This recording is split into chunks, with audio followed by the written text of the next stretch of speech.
প্রধানমন্ত্রী তারেক রহমান চট্টগ্রামের বাঁশখালী উপজেলায় সাম্প্রতিক বন্যায় ক্ষতিগ্রস্ত পরিবারগুলোর কাছে নবনির্মিত বাড়ির চাবি ও ত্রাণ সামগ্রী হস্তান্তর করেছেন। বন্যা দুর্গত পরিবারগুলোর পুনর্বাসন কর্মসূচির অংশ হিসেবে আজ বাহারছড়া ইউনিয়নের পশ্চিম বাঁশখালী হাই স্কুল ও কলেজ মাঠে তিনি বাড়ির চাবি ও ত্রাণ সামগ্রী হস্তান্তর করেন।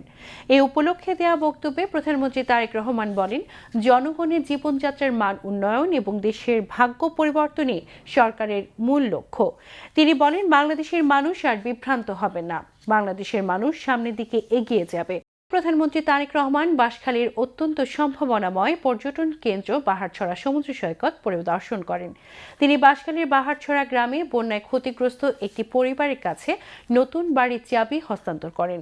এ সময় প্রধানমন্ত্রী ক্ষতিগ্রস্ত পরিবারটিকে চাল, নিত্য প্রয়োজনীয় সামগ্রী এবং হাঁস মুরগিও প্রদান করেন। এছাড়া প্রধানমন্ত্রী নতুন বাড়ির আঙ্গিনায় একটি মেহগনি গাছের চারা রোপণ করেন।